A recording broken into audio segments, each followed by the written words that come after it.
need to, before you emotionally react, you need to always get context. Context is key.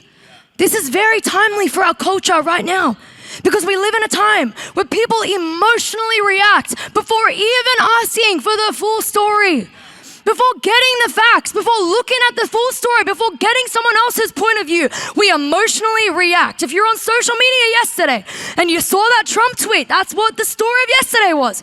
Everybody seeing one image, no one going to look at the full video, no one going to look at the fact that Biden was also a monkey, no one wanting to get the facts. It's just let's emotionally react and say that Trump is a racist. The world right now says, okay, don't look at context, don't try to get to truth, just emotionally react. The greatest example in our culture right now is of that happening, it's with ICE.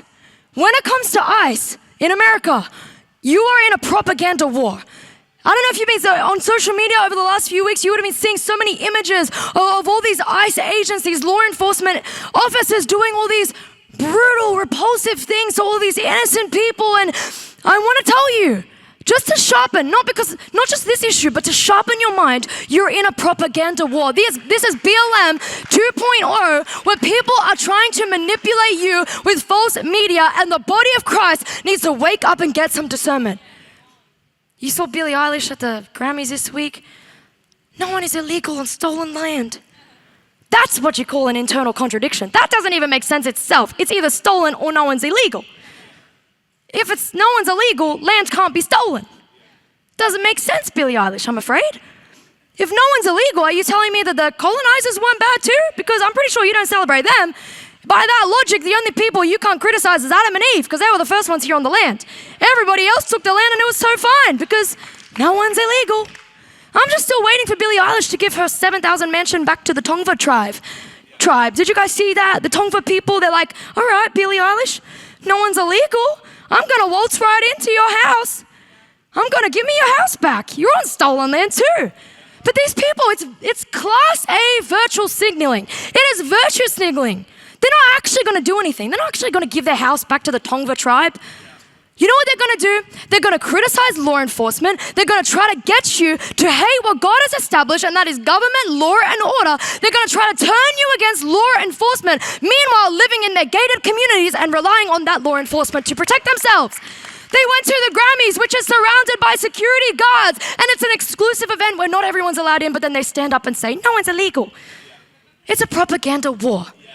And you're seeing images upon images trying to brainwash you on social media. Look at this photo. Did you guys see this photo of the little boy? And this story was circulating. It went viral. This little boy, this 5-year-old boy, he was detained by ICE. How could they do that? All the humanity. They took a little child. Let's get the context, shall we? Let's get the reality for a second. Actually, no. The father of this boy, rather than staying with his child, looking after his child, he fled arrest. He fought back, left his child at the scene, and ICE officers took this child in because they actually care and are following protocols to look after this child's safety. They're not going to leave a 5-year-old out on the street by themselves. So we need to get the full picture. There was another photo of this little boy, and they said this baby was hospitalized because he was tear gassed by ICE, and he wasn't even there obviously he wasn't protesting. He's like 10 years, what is he, like 5 months old? Yeah! Not sure what that would look like, but they were like, he wasn't even there for the protest. The family, they were just going home from a basketball game. Let's get the context. Let's get the surrounding facts. Let's actually get the reality for a second. No, the parents were there protesting, and whilst they were protesting for 45 minutes, they left their own baby in the car who almost died. Let's get the full story. There was another one of this guy, and people were saying this was a man that was just a restaurant worker, and he's a guy in a headlock. He's in a headlock, and what barbarians would do this to this restaurant worker? Oh, really? Get the facts. He wasn't a restaurant worker. He was a child rapist who fled to a restaurant to escape arrest.